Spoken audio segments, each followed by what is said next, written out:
स्वागत है आप सभी का पीएस जुडिशरी के यूट्यूब चैनल पर। और आप देख रहे हैं फंडामेंटल राइट सीरीज। और इस सीरीज के अंतर्गत हम पढ़ रहे हैं हमारा पहला फंडामेंटल राइट समता का अधिकार, जिसमें हम आर्टिकल 14 को समझ रहे हैं।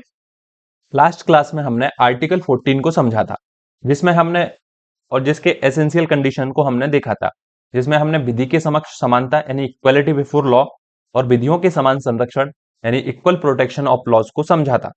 तो यहां तक हमने चीजें समझ ली थी और उसी दौरान हमने आपसे एक प्रश्न पूछा था। वो प्रश्न ये था कि देखिए, सीनियर सिटीजन और वुमेन के लिए सीटें जो हैं रिजर्व होती हैं, जबकि अन्य व्यक्तियों के लिए नहीं होती हैं। ये अंतर क्यों था, ये हमने आपसे पूछा था। दूसरा हमने आपसे पूछा था कि देखिए, एक व्यक्ति जो है टैक्स पे करता है और एक गरीब व्यक्ति कोई टैक्स पे नहीं करता है, तो इनके बीच अंतर जो था, रीजन हमने आपसे पूछा था।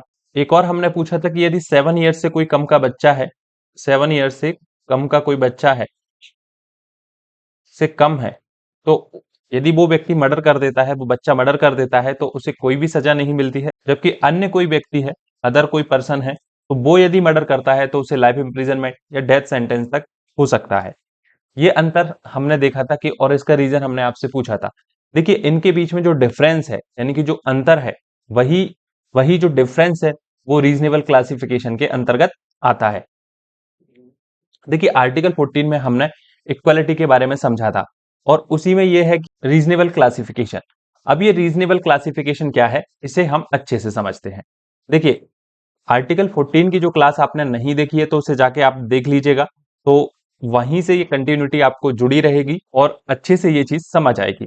देखिए, रीजनेबल क्लासिफिकेशन को हिंदी में युक्तियुक्त वर्गीकरण कहते हैं। अब ये रीजनेबल क्लासिफिकेशन होता क्या है, इसे समझते हैं। देखिए, युक्तियुक्त वर्गीकरण जो है आर्टिकल 14 के अंतर्गत है, और ये जो डेफिनेशन यहाँ पर लिखी गई है वो एक सामान्य समझने के उद्देश्य से लिखी गई है, कोई सेटल्ड लॉ की कोई डेफिनेशन नहीं है ये। देखिए, युक्तियुक्त वर्गीकरण वो संवैधानिक सिद्धांत है जिसके आधार पर राज्य कौन, देखिए हमने आर्टिकल 12 में समझा था कि स्टेट बहुत इंपॉर्टेंट है फंडामेंटल राइट के लिए। स्टेट जो है समान विशेषताओं वाले व्यक्तियों को एक वर्ग में रखकर उनके लिए पृथक कानून बना सकता है, यानी कि उनके लिए सेपरेट लॉ बना सकता है। ये पावर मिलती है रीजनेबल क्लासिफिकेशन से। लेकिन ये इसमें कुछ कंडीशंस होती हैं कि जो क्लासिफिकेशन किया जाएगा वो उद्देश्यपूर्ण होना चाहिए और भेदभाव रहित होना चाहिए। ये चीज हमने देखी। तो इसका मतलब ये है कि देखो, रीजनेबल क्लासिफिकेशन करने की पावर जो है स्टेट को मिल जाती है संविधान से, और वो समान परिस्थिति में रहने वाले व्यक्तियों की विशेषताओं को ध्यान में रखकर उनका एक वर्ग बनाकर उनके लिए पृथक से कानून बना सकता है। ठीक है, यही रीजनेबल क्लासिफिकेशन है। जैसे एक एग्जाम्पल हम समझते हैं कि देखिए, यदि कोई व्यक्ति है, अमीर और गरीब के बीच में कोई फर्क नहीं है। यदि गवर्नमेंट ये एक रूल बनाती है, गवर्नमेंट एक रूल बनाती है कि सभी व्यक्तियों को 18% जो है 18% जो है टैक्स पे करना पड़ेगा अपनी इनकम का। ठीक है, चाहे वो गरीब हो अमीर हो। देखिए, कुछ हमारे भारत देश में सभी व्यक्तियों की आर्थिक स्थिति एक जैसी नहीं है। कोई व्यक्ति गरीब है, कोई व्यक्ति बहुत ज्यादा कमाता है, कोई व्यक्ति उतना ही कमाता है जितना कि उसके जीवन यापन हो सके। तो ऐसी स्थिति में कि हर व्यक्ति अपनी इनकम का 18% टैक्स देगा, तो जो गरीब व्यक्ति हैं, जो बहुत कम कमाते हैं, वो क्या खाएंगे, क्या पहनेंगे, क्या ओढ़ेंगे। ठीक है, यदि इस प्रकार के कानून से हम सभी को ट्रीट करेंगे तो इक्वालिटी ये क्या हो जाएगी, इक्वालिटी तो रही नहीं ना ये। तो ये इक्वालिटी नहीं होगी, यानी कि एक सामान्य विधि को, एक सामान्य लॉ को सभी पर लागू करना इक्वालिटी नहीं होगी। यानी कि समान परिस्थिति वाले लोगों के लिए समान लॉ का होना जरूरी नहीं होगी। तो इसी चीज को हमारा जो है रीजनेबल क्लासिफिकेशन परमिशन देता है। और आर्टिकल 14 है वो वर्ग विधान को निषेध करता है। यहाँ पे करता ये अनुच्छेद 14 क्या है, वर्ग विधान को निषेध करता है, लेकिन वर्गीकरण यानी क्लासिफिकेशन की परमिशन देता है। अब प्रश्न ये आता है कि जो क्लासिफिकेशन की परमिशन आर्टिकल 14 देता है वो कैसा होना चाहिए। रीजनेबल तो हमने समझ लिया कि रीजनेबल क्या होगा। अब रीजनेबल होने के लिए, जो क्लासिफिकेशन है उसको रीजनेबल होने के लिए दो टेस्ट पास करने होते हैं।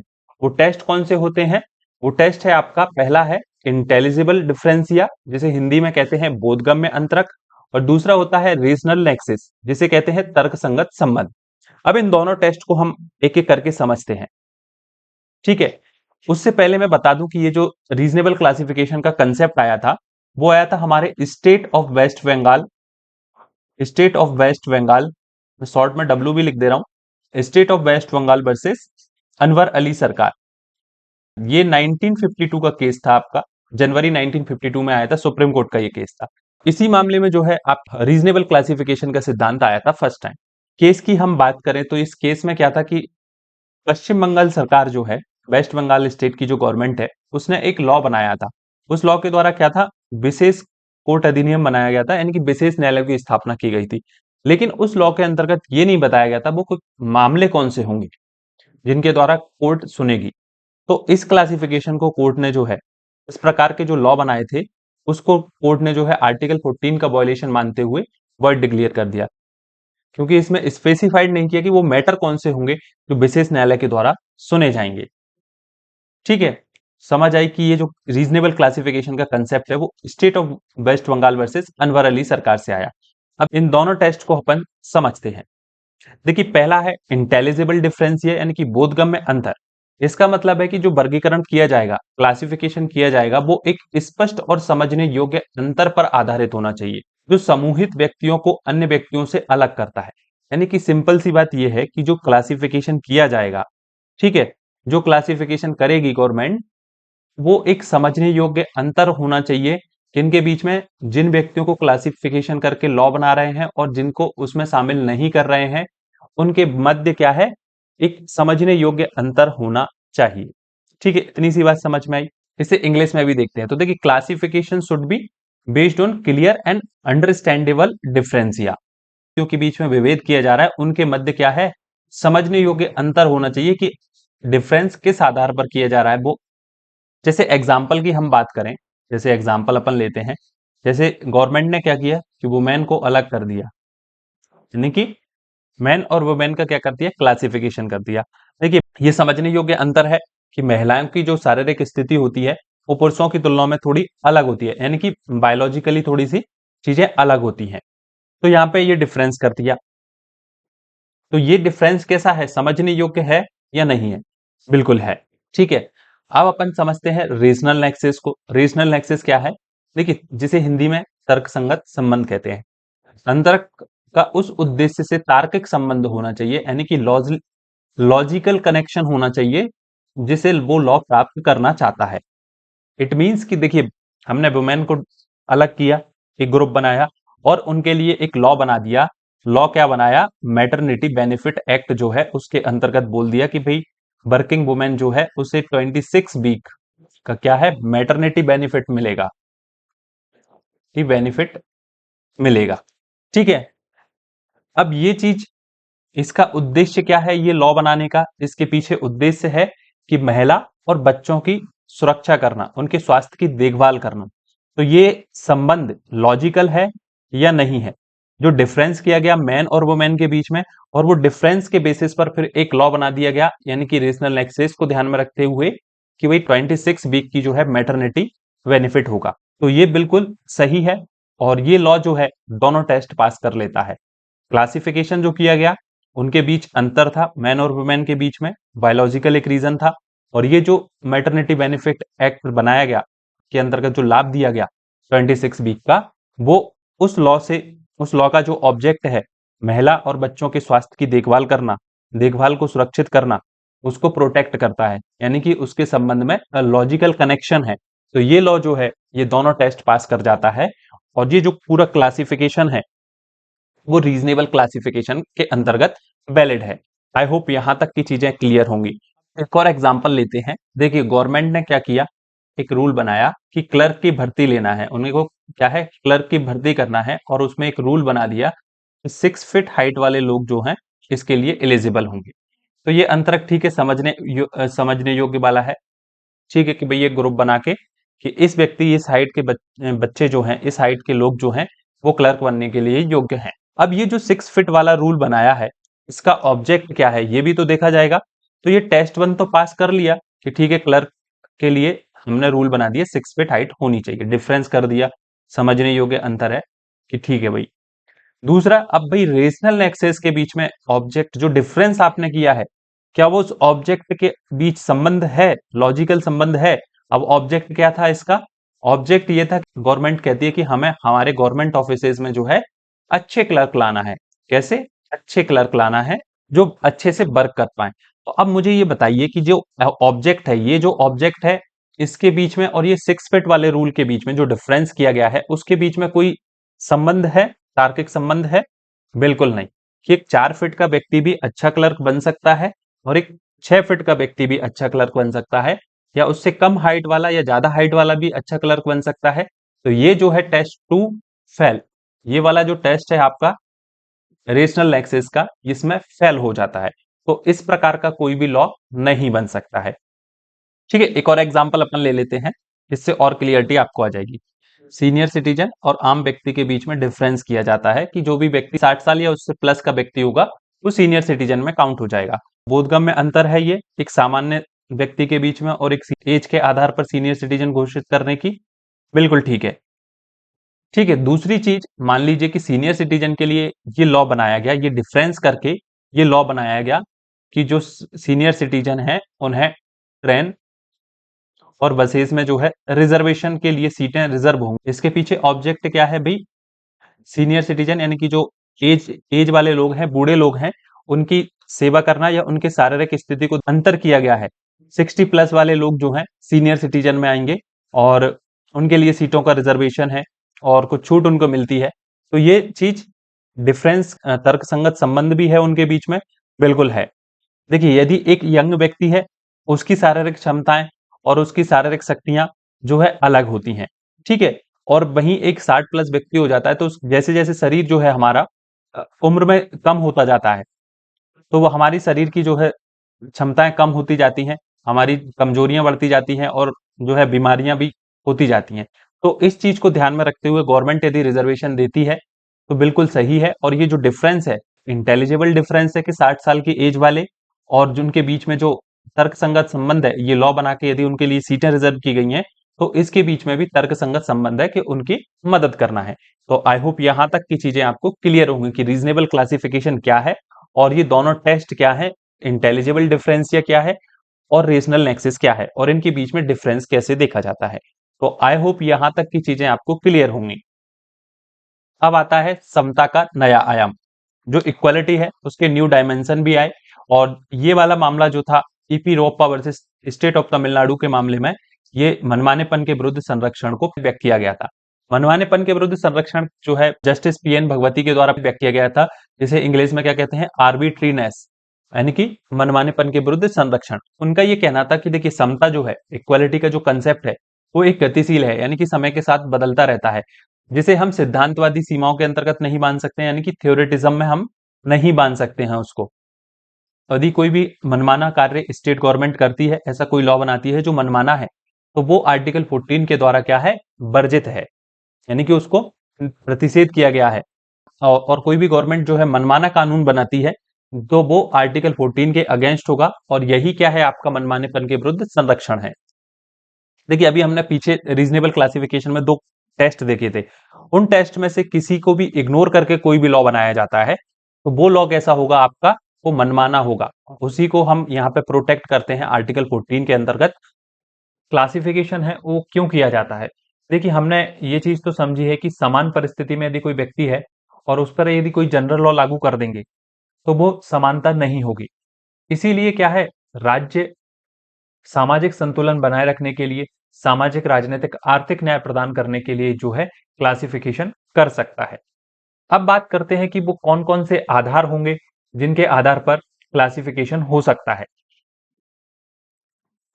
देखिए, पहला आधार है हमारा भौगोलिक दशाएं। देखिए, भारत हमारा देश जो है और जो भारत के जो क्षेत्र हैं वो अलग अलग हैं, कहीं पर पहाड़ हैं तो कहीं पर पेड़ ज्यादा हैं। तो इस प्रकार से बहुत सारी रीजन से क्षेत्रीय स्थितियां अलग अलग होती हैं। तो उसके आधार पर राज्य जो है लॉ बनाकर भेदभाव कर सकता है, यानी कि क्लासिफिकेशन कर सकता है। ठीक है, एक एग्जाम्पल अपन ले लेते हैं यहाँ पर। तो देखिए, एग्जाम्पल की अपन बात करें तो जैसे इलेक्शंस जो होते हैं, इलेक्शंस में अलग अलग क्षेत्रों में जो वोटिंग होती है वो अलग अलग डेट पर होती है। तो एक केरला का व्यक्ति ये नहीं कह सकता कि एमपी में वोटिंग पहले हो रही है तो मुझे भी उसी डेट पर वोटिंग करनी है। जो भौगोलिक दशाएं हैं, जियोग्राफिकल जो कंडीशंस हैं, उनको ध्यान में रखते हुए स्टेट जो है वो डिफरेंस कर सकता है, क्लासिफिकेशन करके लॉ बना सकता है। ठीक है, तो यहां पर अलग डेट पर चुनाव का होना। ठीक है, दूसरा आधार है राज्य जिसके बेसिस पर क्लासिफिकेशन कर सकता है, वो है राज्य के पक्ष में। देखिए, राज्य स्वयं एक संस्था है। राज्य अपने अपने फायदे के लिए कानून बना सकता है और किसी भी व्यापार में क्या है, एक अधिकार सृजित कर सकता है। एक अधिकार सृजित कर सकता है। तो कोई व्यक्ति ये नहीं कह सकता है कि मुझे भी ये राइट टू ट्रेड है और मैं इस व्यापार को करना चाहता हूं, राज्य इसके लिए कोई लॉ बनाती है और वो केवल राज्य कर सकता है, तो ये भेदभाव है। तो इसको आप जो है आर्टिकल 14 के बेसिस पर चैलेंज नहीं कर पाएंगे, क्योंकि आर्टिकल 19 का जब हम क्लॉज 6 पढ़ेंगे तो वहां पर इस पर रिस्ट्रिक्शंस है। तो इस आधार पर राज्य जो है क्लासिफिकेशन कर सकता है। दूसरा है हमारा कर संबंधी। कर के संबंध में क्लासिफिकेशन कर सकता है स्टेट। जैसे कि एक हाई इनकम वाला व्यक्ति जो है वो 30% टैक्स पे करता है इनकम का। ठीक है, इनकम टैक्स लॉ जो है हमारा, देखिए अलग अलग वस्तुओं पर अलग अलग टैक्स गवर्नमेंट लगा सकती है। तो कोई व्यक्ति ये नहीं कह सकता कि इस वस्तु पर इतना टैक्स लगता है और ये व्यक्ति इतना टैक्स पे करता है। जो टैक्स के बेसिस पर जो है क्लासिफिकेशन स्टेट कर सकती है। ठीक है, फिर अगला है हमारा शैक्षणिक आधार पर। तो स्टेट गवर्नमेंट जो है शिक्षा के आधार पर भी क्लासिफिकेशन कर सकती है। जैसे कि यदि कोई व्यक्ति कोर्ट में प्रैक्टिस करना चाहता है, तो कोर्ट में वही व्यक्ति प्रैक्टिस कर सकता है, केस लड़ सकता है जिसने लॉ की डिग्री प्राप्त की है, प्लस उसका एआईबी में रजिस्ट्रेशन है। इसके अलावा कोई अन्य व्यक्ति आकर कोर्ट में ये नहीं कह सकता कि मैं अपना केस लड़ूंगा, या उस प्रोफेशन में, एडवोकेसी के प्रोफेशन में नहीं जा सकता है। तो ये क्या है, एक शैक्षणिक आधार पर अंतर किया जा रहा है। ठीक वैसे ही यदि कोई डॉक्टर है तो उसको ही मरीज को देखने का राइट होता है और कोई व्यक्ति उस प्रोफेशन को नहीं कर सकता है। तो ये क्या है, एक शैक्षणिक आधार पर क्लासिफिकेशन किया गया है। फिर है विशेष न्यायालय और विशेष प्रक्रिया विहित करने के लिए क्लासिफिकेशन हो सकता है। बिल्कुल हो सकता है। देखिए आर्टिकल 246 जो है हमारा, पार्लियामेंट और स्टेट लेजिस्लेटिव जो है उनको पावर देता है लॉ बनाने की, लॉ मेकिंग पावर देता है। शेड्यूल 7 है, उसके अंतर्गत 3 लिस्ट बताई गई हैं। तो उनके संबंध में जो है पार्लियामेंट और स्टेट लेजिस्लेटिव लॉ बना सकती है और किसी मैटर को सुनने के लिए स्पेशल कोर्ट का गठन कर सकती है और उसके लिए विशेष प्रक्रिया विहित कर सकती है। जैसे पॉक्सो एक्ट है।